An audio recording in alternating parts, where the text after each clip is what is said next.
Hello students, मी प्राध्यापक उदय टेके.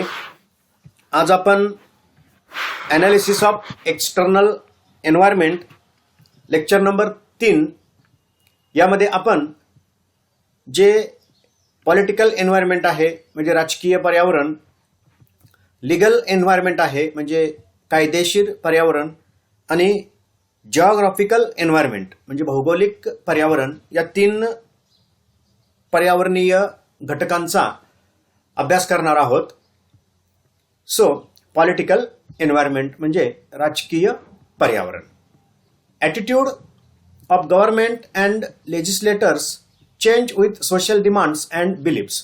तर राजकीय पर्यावरणामध्ये जे गव्हर्नमेंट आहे म्हणजे त्या संबंधित देशाचं जे सरकार आहे, पक्षीय सरकार जे आहे, त्याचा जो ॲटिट्यूड आहे किंवा जे लेजिस्लेटर्स आहेत म्हणजे कायदे बनवणारे कोण असतं? गव्हर्नमेंटचे जे गव्हर्नमेंटमध्ये थोडक्यात जी संसद असते त्या संसदेच्या माध्यमातून कायदे काय होत असतात, तिथं तयार होत असतात. सो गव्हर्नमेंटचा जो ॲटिट्यूड आहे किंवा जे कायदे आहेत change with social demands and beliefs म्हणजे जे सामाजिक मागण्या आहेत किंवा सामाजिक प्रथा परंपरा आहेत त्याच्या अनुषंगानं गव्हर्नमेंटचा ॲटिट्यूड आणि लेजिस्लेटरचा जो ॲटिट्यूड आहे तो काय होत असतो? सतत चेंज होत असतो. Government affects every aspect of life.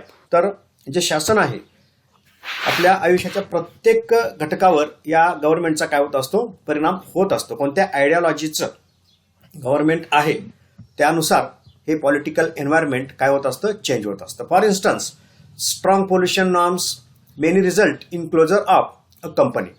गव्हर्नमेंटचे जे काय पोल्युशनचे रिलेटेड नॉर्म्स असतात म्हणजे पर्यावरणाच्या अनुषंगानं किंवा प्रदूषणाच्या अनुषंगानं जे नॉर्म्स असतात ते कंटिन्युअसली काय होत असतात? चेंज होत असतात. बहुतांश वेळा ते जास्तीत जास्त कायदे नियम काय होत असतात तिथं निर्णय कडक होत असतात. त्याचा परिणाम many results in closure of a company. बहुतांश वेळा कधी कधी व्यवसाय संस्थेला स्वतःला काय करावं लागतं? इथं मन करावं लागतं म्हणजे व्यवसाय संस्था बंद पडू शकते. Government not only promotes but also constraints business. म्हणजे गव्हर्नमेंटचा रोल आहे प्रमोशनचा म्हणजे व्यवसाय संस्थेला काय करायचं? प्रेरणा द्यायची, व्यवसाय संस्था निर्माण व्हाव्यात, स्थापन व्हाव्यात, त्यांची वाढ व्हावी यासाठी गव्हर्नमेंट काय करत असतं? प्रमोशन म्हणजे प्रेरणा देण्याचा प्रयत्न करत असतं. प्रवर्तनासाठी गव्हर्नमेंटचा एक महत्वाचा काय असतो? रोल असतो. But also constant business. परंतु कधी कधी व्यवसाय संस्थेचा अडथळा सुद्धा काय गव्हर्नमेंट ठरू शकतं. Promotion is possible by. हे प्रमोशन कसं गव्हर्नमेंट करत असतं? Promotion is possible by stimulating economic extension and development. म्हणजे जे इकॉनॉमिक एक्सटेन्शन आहे, स्टिम्युलेट म्हणजे जे आर्थिक निर्णय असतात अर्थव्यवस्थेच्या अनुषंगानं किंवा ज्या सबसिडीज वगैरे आहेत त्याच्या अनुषंगानं ते निर्णय घेतले जात असतात. काही ज्या सुधारणा आहेत निर्णयामध्ये, अर्थव्यवस्थेमध्ये सुधारणावादी काही धोरणं वगैरे काय केली जात असतात, राबवले जात असतात. त्यातून गव्हर्नमेंट काय करत असतं? स्टिम्युलेट करत असतं, एक प्रेरणा देत असतं. हो, by providing subsidies to SSI म्हणजे सबसिडी दिल्या जातात. SSI म्हणजे स्मॉल स्केल इंडस्ट्रीज.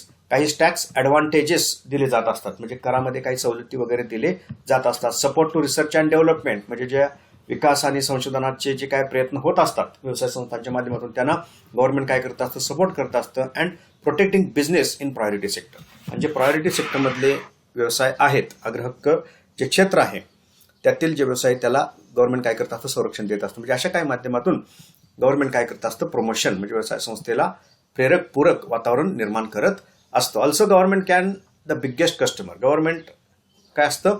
एक कस्टमर सुद्धा, एक मोठा कस्टमर म्हणून गव्हर्नमेंटकडे ते बघितलं जात असतं. म्हणजे त्यांच्या ज्या काय गरजा आहेत गव्हर्नमेंटच्या, आता आपण कोरोनाच्या अनुषंगानं बघतोय जी कोरोनाची लस आहे गव्हर्नमेंटनं ज्या 2 कंपन्या आहेत, भारत वगैरे असेल किंवा पुण्याची जी काही कंपनी आहेत त्यांच्या माध्यमातून मोठ्या प्रमाणावर ह्या लसींची काय केली आहे? खरेदी केलेली आहे. म्हणजे एक बिगेस्ट कस्टमर म्हणून सुद्धा गव्हर्नमेंटकडे काय केलं जात असतं? बघितलं जात असतं.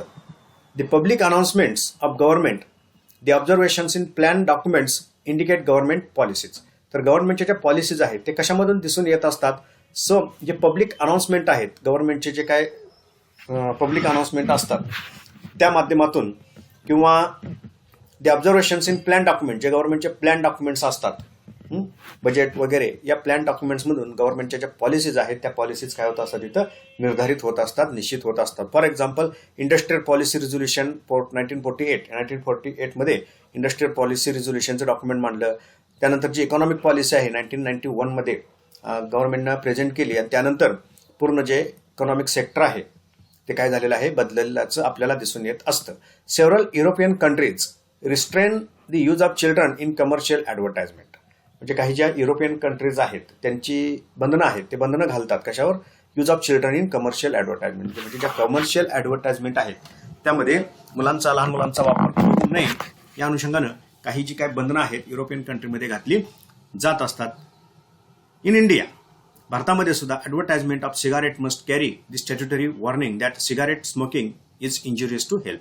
म्हणजे जे ॲडव्हर्टाइजमेंट कॅम्पेन आहे त्या अनुषंगानं बहुतांश वेळा गव्हर्नमेंट इथे निर्णय घेत असतात. त्यामुळं प्रॉडक्ट लॉन्च करणं, प्रॉडक्ट प्रमोट करणं व्यवसाय संस्थेला या सगळ्या पॉलिसीजचा, या डिसिजनचा विचार करून काय करावं लागत असतं, आपल्या ज्या स्ट्रॅटेजीज आहेत त्या तयार कराव्या लागत असतात. म्हणजे युरोपियन कंट्रीमध्ये जे ॲडव्हर्टाइजमेंटच्या अनुषंगाने नियम आहेत तसेच नियम इंडियन इकॉनॉमीमध्ये म्हणजे भारतीय व्यवसायिक पर्यावरणामध्ये असतीलच असं नाही, परंतु खास करून जे सिगारेट्स म्हणजे इंजुरियस टू हेल्थ प्रॉडक्ट आहेत, म्हणजे जे शरीराला हानिकारक जे प्रॉडक्ट आहेत त्या अनुषंगानं काही जे काही नियम आहेत ॲडव्हर्टाइजमेंटच्या अनुषंगानं काय केलेले आहेत तिथं तयार केले गेलेले आहेत. भारतामध्ये सुद्धा लहान मुलांना ॲडव्हर्टाइजमेंटमध्ये घेत असताना, प्राण्यांना ॲडव्हर्टाइजमेंटमध्ये घेत असताना त्याचा वापर कसा केला जावा या अनुषंगानं काही जे नियम आहेत ते काय करावं लागतात, पाळावे लागत असतात, ॲक्सेप्ट करावं लागत असतात. The prevalence of political uncertainty has effect on business strategy. म्हणजे जो पॉलिटिकल अनसर्टनिटी आहे म्हणजे राजकीय जी अस्थिरता आपण म्हणतो, ती राजकीय अस्थिरतेचा प्रभाव, प्रिव्हलन्स म्हणजे काय, प्रभाव कशावर होत असतो, ज्या बिझनेस स्ट्रॅटेजीज तयार केल्या जात असतात त्याच्यावर या राजकीय अस्थिरतेचा प्रभाव पडत असतो. भारतामध्ये सुद्धा साधारणपणे 1990 नंतर ते 2014 पर्यंत काय होती, पॉलिटिकल अनसर्टनिटी होती. म्हणजे कोणत्याही एका राजकीय पक्षाचं सरकार नव्हतं, परंतु 1914 नंतर किंवा 1914 पासून एका अशा पक्षाचं आपल्याला स्थिर सरकार इथं दिसून येत असतं. त्यामुळे ज्या पॉलिटिकल अनसर्टनिटी असतात त्याचा एक मोठा परिणाम बिझनेस स्ट्रॅटेजीवर इथं होत असतो व्यवसाय संस्थांच्या. In the presence of political uncertainty, म्हणजे पॉलिटिकल अनसर्टनिटीमध्ये no business like to commit itself for long term strategies or investment. म्हणजे ज्या देशामध्ये पॉलिटिकल अनसर्टनिटी आहे म्हणजे राजकीय अस्थिरता आहे अशा भौगोलिक म्हणजे अशा क्षेत्रातील, अशा देशातील जे व्यवसाय आहेत, likes to commit itself, no business like to commit itself for long term strategy. म्हणजे ज्या लॉंग टर्म स्ट्रॅटेजीज आहेत त्या लॉंग टर्म स्ट्रॅटेजीज अशा देशातील व्यवसाय संस्था इथं तयार करत नाहीत, किंवा ज्या लॉंग टर्म इन्व्हेस्टमेंट्स आहेत त्या सुद्धा इन्व्हेस्टमेंट्सचे डिसिजन या व्यवसाय संस्था घेत नाहीत. While in the uncertainty country, म्हणजे अशा अनसर्टनिटी, पॉलिटिकल अनसर्टनिटी असणाऱ्या देशामध्ये बहुतांश वेळा व्यवसाय संस्था ज्या लॉंग टर्म स्ट्रॅटेजीज आहेत त्या तयार करत नाहीत किंवा तयार करू नये, किंवा जे लॉंग टर्म इन्व्हेस्टमेंटचे जे काही प्लॅन्स आहेत, प्रपोजल्स आहेत ते तयार करू नयेत अशा पद्धतीचा एक अप्रोच व्यवसाय संस्थांचा दिसून येत असतो. कारण पॉलिटिकल अनसर्टन, पॉलिटिकल आयडियोलॉजी असते, सातत्यानं जर सरकार बदलत असतील तर त्यांच्या आयडियोलॉजीनुसार, त्यांच्या धोरणानुसार, त्यांच्या विचारानुसार काय केले जात असतात, तिथे निर्णय घेतले जात असतात. त्यामुळे स्ट्रॅटेजीज तयार करत असताना पॉलिटिकल सर्टनिटी हा एक घटक महत्त्वाचा ठरत असतो.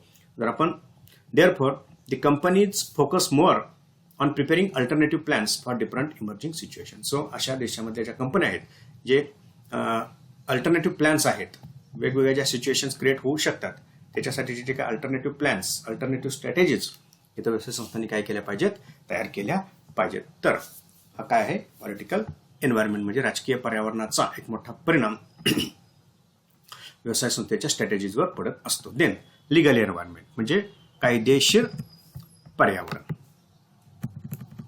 इट कन्सिस्ट ऑफ, लिगल एन्व्हायरमेंटमध्ये कशाचा समावेश होतो, it consist of judiciary and legislation. म्हणजे जे कायदे मंडळ आहे, कायदे व्यवस्था आहे, कायदे तयार करणारी जी यंत्रणा आहे याचा समावेश या लिगल एन्व्हायरमेंटमध्ये होत असतो. It constraints and regulate business. म्हणजे हे जे पर्यावरण आहे ते व्यवसाय संस्थेचं नियमन करत असतं. कधी कधी हे पर्यावरण व्यवसाय संस्थेला अडथळा सुद्धा ठरू शकत असतं. Constraints and regulate business.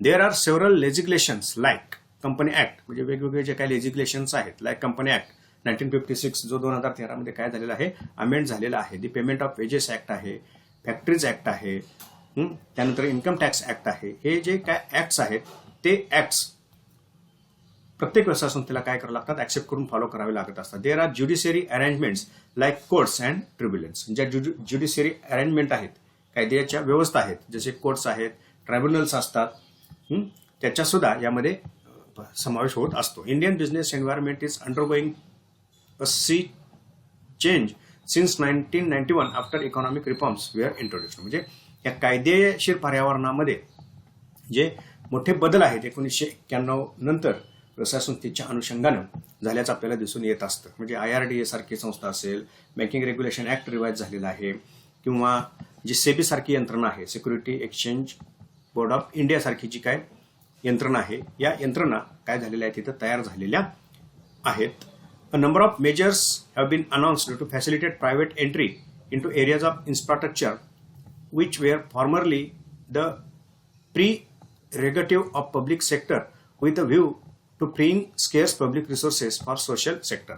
म्हणजे साधारणपणे हे जे इन्फ्रास्ट्रक्चर सेक्टर आहे, या इन्फ्रास्ट्रक्चर सेक्टरमध्ये मोठ्या प्रमाणावर जी प्रायव्हेट एंट्री आहे ती प्रायव्हेट एंट्री काय केली आहे, गव्हर्नमेंटनं अलाव केलेली आहे. म्हणजे जे स्केअर्स रिसोर्सेस आहेत, पब्लिक रिसोर्सेस, त्याचा मोठ्या प्रमाणावर वापर पब्लिकसाठीच झाला पाहिजे. Freeing scarce public resources for social sector, म्हणजे सामाजिक कारणासाठीच ह्या स्केअर्स रिसोर्सेसचा काय झाला पाहिजे, वापर झाला पाहिजे. त्यासाठी या इन्फ्रास्ट्रक्चरमध्ये काय केलं आहे, प्रायव्हेट सेक्टरला इथं मोठ्या प्रमाणावर संधी दिलेली आहे. These include natural resources sectors and non tradable infrastructure services such as electricity, internal transport, telecommunication etcetera. म्हणजे खास करून जे पब्लिक सेक्टर किंवा पब्लिक ओरिएंटेड किंवा सोशल सेक्टरशी रिलेटेड जे सर्व्हिसेस आहेत, जसं की इलेक्ट्रिसिटी आहे, इंटरनल ट्रान्सपोर्ट आहे, टेलिकम्युनिकेशन्स आहे, यामध्ये मोठ्या प्रमाणावर इथं मोठ्या प्रमाणावर प्रायव्हेट सेक्टरला काय केलेलं आहे, परवानग्या दिलेल्या आहेत. म्हणजे हे जे काही लिगल पर्यावरण आहे,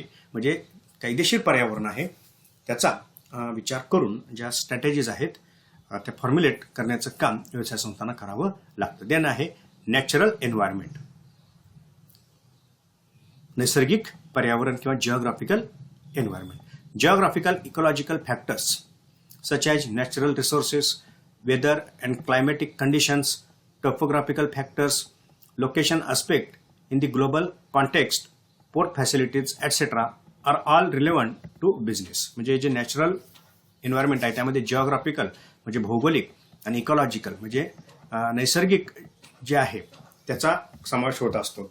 देन नॅचरल रिसोर्सेस, जे नैसर्गिक संसाधनं आहेत, गॉड गिफ्टेड नैसर्गिक संसाधनं म्हणजे दैवी देणगी आहे असं याला म्हटलं जात असतं. वेदर अँड क्लायमॅटिक कंडिशन म्हणजे पर्यावरण किंवा वातावरणीय परिस्थिती. टोपोग्राफिकल फॅक्टर्स म्हणजे जे नागरिकीकरण आहे किंवा भौगोलिक स्थानांतरण वगैरे आहे लोकसंख्येचं, त्याचा सुद्धा यामध्ये विचार करावा लागत असतो. लोकेशन ऍस्पेक्ट, एक गोष्ट असं location aspect in the global context म्हणजे जागतिक स्तरावर लोकेशन काय आहे, कसं आहे, त्याचा सुद्धा यामध्ये समावेश होत असतो. पोर्ट फॅसिलिटीज म्हणजे बंदराच्या ज्या सोयी सुविधा आहेत या सगळ्यांचा समावेश या नॅचरल एन्व्हायरमेंटमध्ये होत असतो. Differences in geographical conditions between markets may sometimes call for changes in the marketing mix. म्हणजे या जिओग्राफिकल कंडिशनचा मार्केटिंग मिक्सवर सुद्धा काय होत असतो, परिणाम होत असतो. मार्केटिंग मिक्स काय करावं लागत असतं, इथं चेंज करावं लागत असतं. Geographical and ecological factors also influence the location of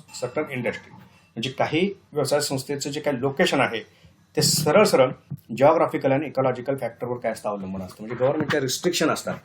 एखादी इकोसिस्टीम जर सेन्सिटिव्ह असेल तर अशा ठिकाणी जे इंडस्ट्री आहे त्या इंडस्ट्रीला इथं परमिशन्स व्यवसाय संस्थांना गव्हर्नमेंटकडून तर दिल्या जात नाही. त्यामुळे विशेषतः ठिकाणीच व्यवसायाचं काय झालेलं असतं, केंद्रीकरण झाल्याचं सुद्धा आपल्याला दिसून येत असतं. Ecological factors have great importance. सगळ्यात महत्वाचा भाग आहे पर्यावरणामध्ये.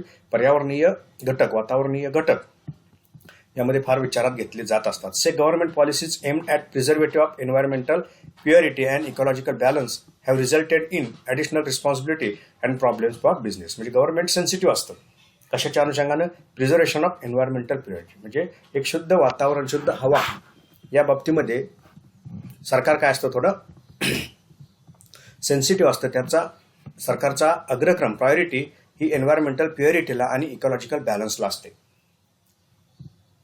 त्याच्यामुळं त्याचा परिणाम काय होता, असं रिझल्टेड in additional responsibility and problems for business. म्हणजे व्यवसाय संस्थेची दायित्व, जबाबदारी वाढते किंवा व्यवसाय संस्थेला त्यामधून समस्या सुद्धा निर्माण होत असतात. Some of these have led business towards increase in cost of production and distribution. त्याचा परिणाम काय होत असतो, जे कॉस्ट ऑफ प्रोडक्शन आहे ती वाढू शकते किंवा डे बाय डे व्यवसाय संस्था नष्ट होण्याच्या दिशेने वाटचाल करू शकते. त्यामुळं या नॅचरल एन्व्हायरमेंटचा आणि त्याच्या अनुषंगानं असणाऱ्या गव्हर्नमेंटच्या ज्या पॉलिसीज आहेत, गव्हर्नमेंटचे जे काही रूल्स रेग्युलेशन्स आहेत, ते सुद्धा स्ट्रॅटेजीज तयार करत असताना व्यवसाय संस्थांना काय करावं लागत असतं, तिथं विचारात घ्यावे लागत असतात. तर असे काही घटक ह्या एक्सटर्नल एन्व्हायरमेंटमध्ये येत असतात. त्याचं अनालिसिस करूनच जनरली व्यवसाय संस्थांना आपल्या ज्या स्ट्रॅटेजीज आहेत त्या स्ट्रॅटेजीज काय कराव्या लागत असतात, तयार कराव्या लागत असतात. यानंतर आपण जे इंटरनल एन्व्हायरमेंट आहे, कोणते कोणते घटक इंटरनल एन्व्हायरमेंटमध्ये येत असतात किंवा मॅक्रो एन्व्हायरमेंटमध्ये येत असतात, त्याची आपण चर्चा करूया.